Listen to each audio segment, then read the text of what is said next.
राजस्थान के बहुचर्चित आनंदपाल सिंह एनकाउंटर के करीब 7 साल बाद जोधपुर एसीजेएम सीबीआई कोर्ट ने सीबीआई की क्लोजर रिपोर्ट को खारिज कर दिया। कोर्ट ने साफ कर दिया है कि इस एनकाउंटर में शामिल पुलिस अधिकारियों पर धारा 302 यानी कि हत्या के तहत केस चलाया जाएगा। लेकिन सवाल ये कि आखिर इतने साल बाद कोर्ट को क्लोजर रिपोर्ट में कौन सी खामियां नजर आई जिसके चलते उसे खारिज किया गया। रिपोर्ट में आगे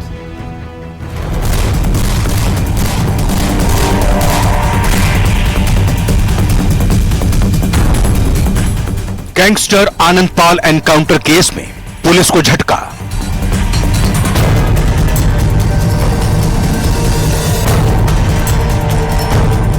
एसीजेएम सीबीआई कोर्ट का बड़ा फैसला।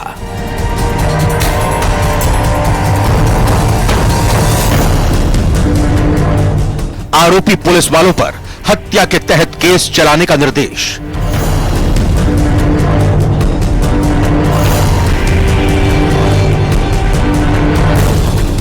24 जून 2017।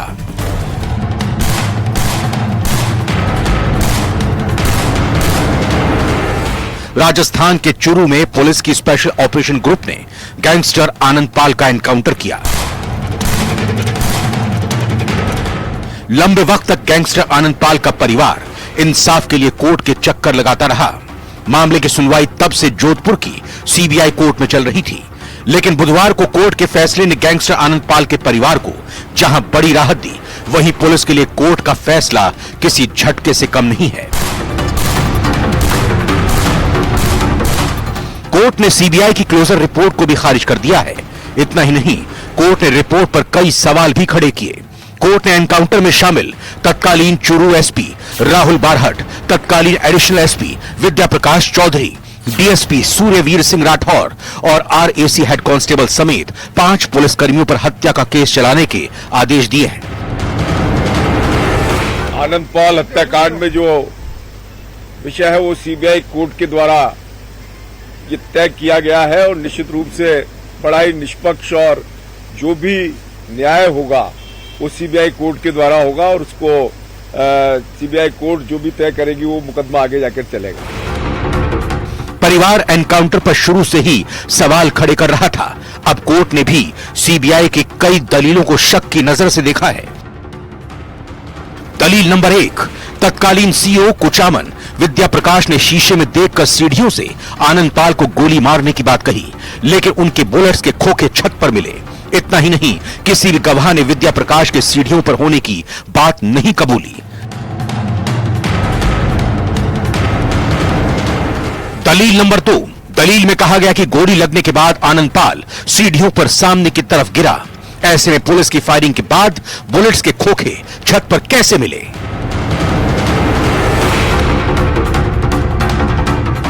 दलील नंबर 3, कांस्टेबल सोहन सिंह के बयानों में भी विरोधाभास है।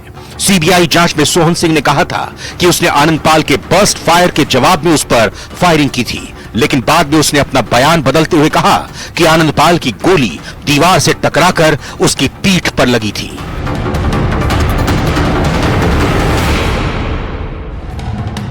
दलील नंबर 4, पोस्टमार्टम रिपोर्ट के अनुसार आनंदपाल के शरीर पर टैटूइंग पाई गई। शरीर के 2 से 6 फीट की दूरी से फायर करने पर ही होती है टैटूइंग।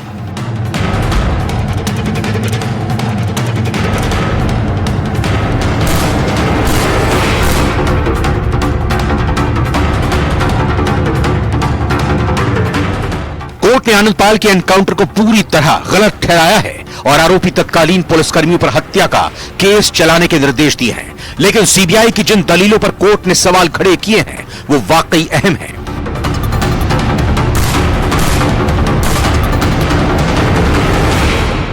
जोधपुर से न्यूज़ 18 राजस्थान के लिए चंद्रशेखर की रिपोर्ट।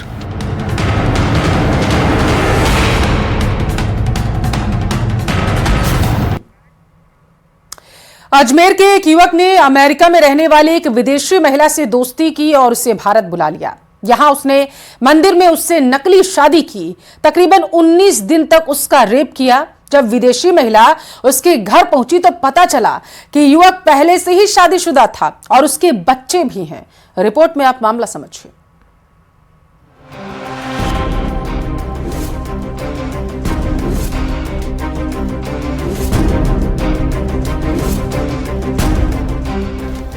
विदेशी महिला से शादी का झांसा देकर रेप, फेसबुक पर फ्रेंडशिप, मंदिर में नकली शादी, ससुराल पहुंचने पर खुला भेद।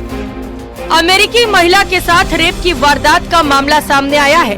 भारत घूमने आई विदेशी महिला के साथ अजमेर के रहने वाले मानव सिंह राठौर ने पहले फेसबुक पर दोस्ती की और फिर खुद को अनमैरिड बताते हुए पीड़िता को विश्वास में लिया। एक मंदिर में नकली शादी का ड्रामा किया। जयपुर और अजमेर में 3 से 21 जुलाई तक कई बार रेप किया। इस मामले का खुलासा उस वक्त हुआ जब युवती ने होटल से उसके घर जाने की जिद की तो पहले युवक टाल मटोल करता रहा, लेकिन जब वो घर लेकर पहुंचा तो वहां पहले से उसकी पत्नी और एक बच्चा था। ये देखकर विदेशी महिला के पैरों तले जमीन खिसक गई। इसके बाद महिला ने एनजीओ की मदद मांगी और बूदी महिला थाने में मामला दर्ज कराया। महिला ने बताया कि मानव सिंह राठौर नाम का व्यक्ति जो अजमेर निवासी है, पेशे से वकील है, उसकी फेसबुक के माध्यम से उस महिला से दोस्ती हुई थी। मानव सिंह राठौर ने बताया कि मैं अनमेरिड हूँ तथा आपसे प्यार करता हूँ, आपसे शादी करना चाहता हूँ। महिला ने का भी उससे अफेयर हो गया। इसी बात का विश्वास कर महिला विदेश से अपना मकान बेचकर और अपनी नौकरी छोड़कर भारत आ गई। भारत में आकर वो अजमेर शहर पहुंची। यहाँ पर 3 जुलाई से 21 जुलाई तक उस महिला के साथ किसी होटल में व्यक्ति ने जो मानव सिंह राठौर उसने रेप किया। उसने उससे मंदिर में 15 जुलाई को शादी भी की। फिलहाल इस मामले में आगे की कार्रवाई अजमेर पुलिस करेगी, लेकिन ऐसे कई सवाल खड़े हो रहे हैं कि आखिर सोशल मीडिया पर दोस्ती के बाद कोई किसी पर कैसे भरोसा कर लेता और अपना घर बेच देता है और कैसे नौकरी छोड़ देता है। ऐसे दरिंदों से सावधान रहने की जरूरत है और किसी पर इतना जल्दी विश्वास करने से पहले अच्छे से उसके बारे में जानकारी जुटा ले। बूंदी से न्यूज़ 18 के लिए चैन सिंह तंवर की रिपोर्ट। जोधपुर संभागीय आयुक्त बीएल मेहरा अपने 2 दिवसीय बाड़मेर दौरे पर हैं, जहां उन्होंने दौरे के दूसरे दिन बाड़मेर मेडिकल कॉलेज अस्पताल का औचक निरीक्षण किया।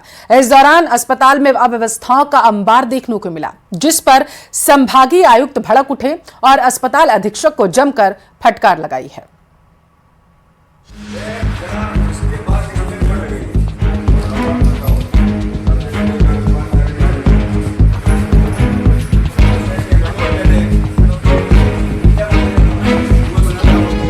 सरकार का स्पष्ट नियम है कि हर वार्ड में भर्ती होना चाहिए।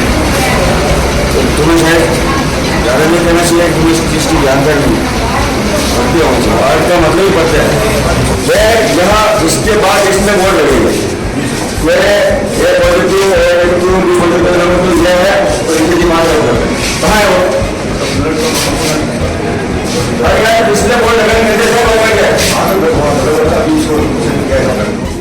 अस्पताल की चरमराई व्यवस्था को देख गुस्साए संभागीय आयुक्त बीएल मेहरा ने अस्पताल अधीक्षक डॉक्टर बीएल मंसूरिया को जमकर फटकार लगाई और जल्द ही व्यवस्थाओं को सुधारने के निर्देश दिए। सबसे जो महत्वपूर्ण बात है वो सफाई व्यवस्था में सुधार किया। नंबर 1, जो पुराने जो परिसर है उसमें जगह जगह सफाई व्यवस्था सही नहीं थी। ये साथ में मौजूद पीएमओ साहब और एडीएम साहब को मैंने निर्देशित कर दिया है और इसकी जो है ये 3 दिवस की वेतन पालना भेजेंगे। अभी हम जो सभी जो सीएम थे उनके फोटो खींचे, उसके बाद वो सब भर गए, उसके फोटो चाहिए मेरे को। तो कई लोग निर्देश देकर चले जाते हैं, वापस अनुपालना पूछते नहीं। मेरी आदत में सच्चाई मेंटेन करता हूँ, जो निर्देश दिए उसकी पालना होना चाहिए। दरअसल फटकार लगाने की ये तस्वीरें उस वक्त सामने आई जब संभागीय आयुक्त बीएल मेहरा ने अतिरिक्त जिला कलेक्टर राजेंद्र सिंह के साथ मेडिकल कॉलेज जिला अस्पताल पहुंचे, जहां उन्होंने अस्पताल की इमरजेंसी में मुख्यमंत्री निःशुल्क दवा वितरण काउंटर पर निःशुल्क जांच योजना सफाई व्यवस्था का निरीक्षण किया। इस दौरान अस्पताल में जगह जगह गंदगी, गुटखे की पीक थूकी हुए नजर आए। वार्डों में लगी खिड़कियां टूटी नजर आई, पर्दे गायब मिले, जिस पर संभागीय आयुक्त बीएल मेहरा भड़क उठे और अस्पताल अधीक्षक डॉक्टर बीएल मंसूरिया को जमकर फटकार लगाई और मरीजों से उनका हाल चाल जाना।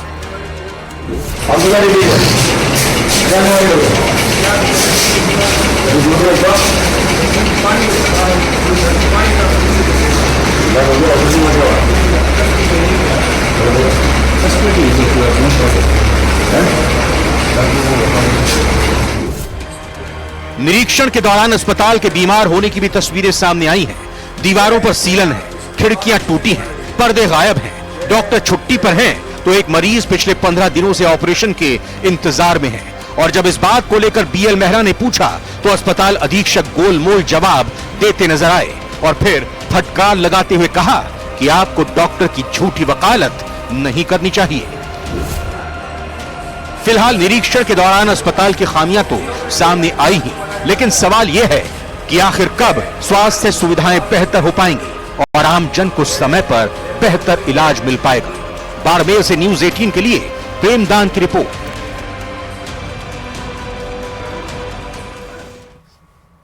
चंद जिम्मेदार सरकार के जन कल्याणकार के अभियान में पलीता लगाने में कोई कोर कसर छोड़ते हुए नजर नहीं आ रहे हैं। ऐसी एक हैरान करने वाली रिपोर्ट राजसमंद से सामने आई है, देखिए आप।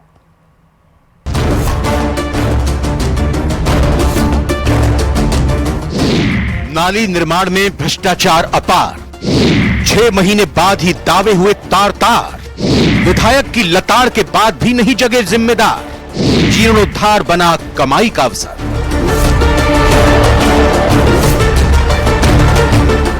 भ्रष्टाचार की नींव पर होने वाले निर्माण की हालत परेशान करने वाली होती है। जी हां, सरकारी निर्माण में किस तरह भ्रष्टाचार और लापरवाही बरती जाती है, इसका जीता जाता उदाहरण है राजसमंद नगर परिषद क्षेत्र के धोइंदा में हो रहा नाला निर्माण।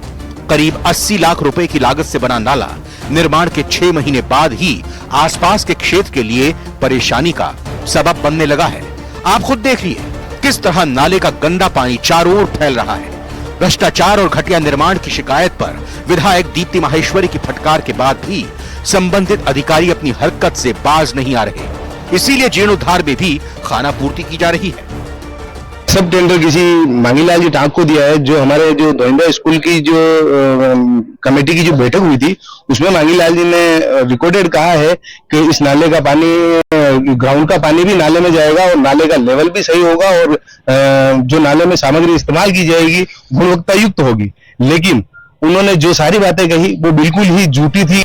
धोइंदा के कैलाश चौराहे से भीलवाड़ा उदयपुर राजमार्ग तक करीब 80 लाख रुपए से डीएमएफटी फंड से नाले का निर्माण कराया जा रहा है।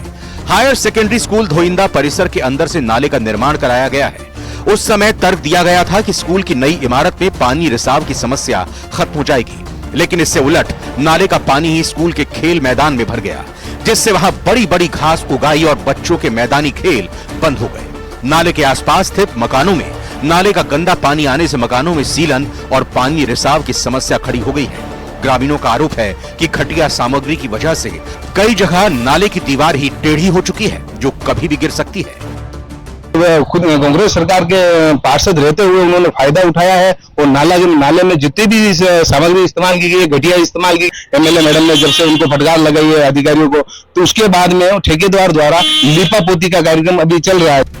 उधर स्कूल के प्रिंसिपल का कहना है कि एसएमसी की बैठक में ठेकेदार ने विश्वास दिलाया था कि स्कूल में जलभराव की समस्या नहीं होगी, लेकिन अब तो खेल मैदान ही तलाई बन गया है, जिससे बच्चों का खेल बंद हो गया है और उन पर बीमारियों का खतरा बढ़ गया है। नाले का निर्माण कराते समय लेवल का ध्यान रखा गया, फिर भी कहीं न कहीं लेवल अप होने की वजह से ग्राउंड का पानी बाहर नहीं निकल पा रहा है, इसलिए नाला मैदान के लिए समस्या बन गया। ताज्जुब की बात तो यह है कि निर्माण में अनियमितता और घटिया सामग्री के इस्तेमाल की शिकायत के बावजूद नगर परिषद कोई ठोस कदम नहीं उठा रहा। नगर परिषद के एक्सीएन तरुण बाहेती का कहना है कि मामले की जांच के लिए एक कमेटी बनाई जाएगी जो निर्माण की गुणवत्ता की जांच करेगी। संबंधित ठेकेदार को नोटिस भी दिया गया है, उसको पुनः तोड़ के ठीक करने अथवा जहां आवश्यकता होने पर प्लास्टर करने हेतु निर्देशित किया है और इसमें एक जांच कमेटी भी माननीय वित्तीय किरण माहेश्वरी मैडम की अनुशंसा पर गठित की जानी है। उम्मीद कीजिए कि नगर परिषद का जांच का दावा सिर्फ आश्वासन तक सीमित नहीं होकर भ्रष्टाचारियों को उनके अंजाम तक पहुंचाएगा। न्यूज़ 18 राजस्थान के लिए राजसमंद से अलकेश सनाढे की रिपोर्ट।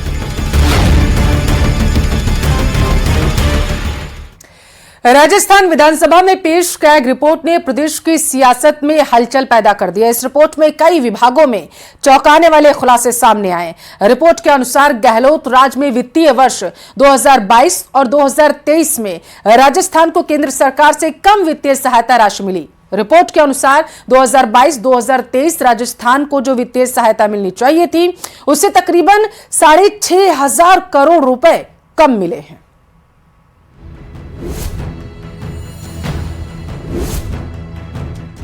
कैग की रिपोर्ट ने बढ़ाई प्रदेश की सियासत।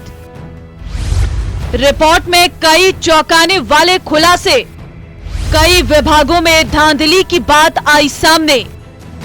राजस्थान विधानसभा में कैग की जो रिपोर्ट पेश की गई है उसने प्रदेश की सियासत को तेज कर दिया है। कैग की रिपोर्ट में परिवहन, खान विभाग, जन स्वास्थ्य अभियांत्रिकी विभाग, राजस्थान विद्युत विनियामक आयोग और राजस्थान राज्य विद्युत प्रसारण निगम लिमिटेड में 31 मार्च 2021 से लेकर 24 जुलाई 2024 तक कई तरह की खामियां बताई गई है। रिपोर्ट में खास तौर पर परिवहन विभाग में खरीद से पहले वाहनों का पंजीकरण होने और डुप्लीकेट चेसिस जैसे मामले सामने आए हैं। अब सबसे पहले बात करते हैं परिवहन में धांधली के मुद्दे की। रिपोर्ट में कहा गया है कि परिवहन विभाग में डेटा एंट्री के दौरान भारी खामियां हुई हैं, जिसमें पाया गया कि 119 मामलों में वाहनों को खरीद की तारीख से 174 दिन पहले ही पंजीकृत कर दिया गया। इसके अलावा 15,570 वाहनों का वजन 0 से 3 किलोग्राम तक दर्शाया गया था, जबकि 14 वाहनों का वजन 1 लाख किलोग्राम से अधिक दर्ज किया गया था। इसके अलावा डुप्लीकेट इंजन नंबर वाले 712 वाहन परिवहन विभाग में पंजीकृत थे। साथ ही आंकड़ों के विश्लेषण में पाया गया कि 166 लर्नर लाइसेंस 18 साल से कम आयु के लोगों को जारी किए गए। रिपोर्ट प्रस्तुत कर दी गई है। सीएजी की ओर से जो रिपोर्ट पेश की गई है उसमें राजस्थान में तीनों जो डिस्कॉम है उसके वित्तीय प्रबंधन के ऊपर काफी सवाल उठाए गए हैं। जिस हिसाब से केंद्र से कर्जा लिया गया और लगातार ब्याज बढ़ता रहा और इनका घाटा दूर नहीं हुआ, इसके ऊपर सीएजी की रिपोर्ट में सवाल उठाए गए हैं। वहीं पर खान विभाग के अंदर जो सीएजी की ओर से यहाँ पर जांच की गई है, उन जांचों के अंदर सामने आया है कि यहाँ पर कई तरह की गड़बड़ियां हैं, जिसकी वजह से रॉयल्टी के रूप में राज्य सरकार को राजस्व में बड़ी हानि हुई है। यहाँ पर एक ही नंबर के और चेचिस के बहुत से वाहन जो है सामने आए हैं। वहीं पर पीयूसी के मामले में भी कई गड़बड़ियां देखने को मिली है। सीएजी की रिपोर्ट में इसी तरह से परिवहन और जलदाय विभाग को भी जांचा परखा गया है, जिसकी रिपोर्ट विधानसभा में प्रस्तुत कर दी गई है। बिजली कंपनियों में भी वित्तीय गड़बड़ी। कैग ने अपनी रिपोर्ट में प्रदेश की बिजली कंपनियों के वित्तीय प्रबंधन पर भी सवाल उठाए। रिपोर्ट में कहा गया कि साल 2016-17 में उदय योजना के तहत बिजली कंपनियों का 60,000 करोड़ का घाटा कम किया गया, लेकिन उसके बाद भी बिजली कंपनियों ने अपनी कार्यशैली में सुधार नहीं किया। बिजली कंपनियां आज भी घाटे में है और रिपोर्ट में कैग ने बिजली कंपनियों में कई तरह की वित्तीय अनियमितताओं को लेकर सवाल खड़े किए हैं। इसके अलावा कैग ने सरकार के खनन विभाग पर भी कई सवाल खड़े किए। रिपोर्ट में कहा गया कि खनन विभाग को ठेकेदारों ने राजस्व का नुकसान पहुंचाया, लेकिन विभाग ने इस दिशा में कोई काम नहीं किया। माइनिंग रॉयल्टी की राशि भी विभाग को पूरी नहीं मिली। लेकिन विपक्ष को सत्ता पक्ष को घेरने का मौका जो कैग रिपोर्ट में मिला है वो ये कि गहलोत राज में वित्तीय वर्ष 2022-23 में राजस्थान को केंद्र सरकार से मिलने वाली वित्तीय सहायता तय मानक से कम थी। रिपोर्ट में बताया गया कि गहलोत राज में 2022 में केंद्र सरकार ने राजस्थान को 29,846 करोड़ रुपए की वित्तीय सहायता दी, जो इससे पहले 2021-22 के मुकाबले करीब 6,480 करोड़ रुपए कम थी, जबकि 2021-22 में 36,326 करोड़ रुपए की वित्तीय सहायता मिली थी। कैग की रिपोर्ट के खुलासे के बाद राजस्थान की सियासत में हलचल तेज हो गई है। जाहिर है इस मुद्दे पर आरोप प्रत्यारोप का सिलसिला देखने को मिलेगा। जो हालात और जो वित्तीय प्रबंधन के नुकसान प्रदेश को हुए हैं उनमें क्या क्या सुधार किए जा सकते हैं। कैमरा पर्सन दिलीप चेची के साथ में अरबाज अहमद, न्यूज़ 18 के लिए जयपुर से।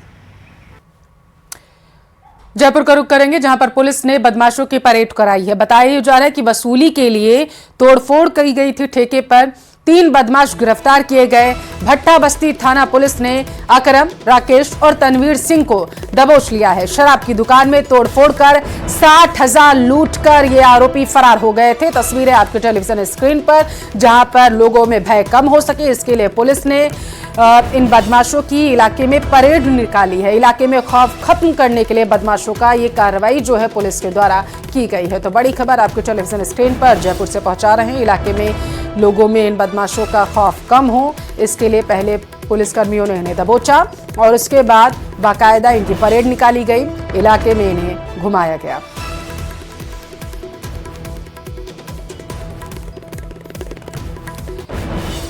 तो तस्वीरें आप देख सकते हैं, पुलिस ने इन बदमाशों को दबोचा है। जानकारी ये सामने निकल कर आ पा रही है कि लगभग 60,000 के आसपास की जो रकम थी उसको इन आरोपियों ने लूटा था और उसके बाद शराब की दुकान से लूटपाट करने के बाद फरार हो गए थे।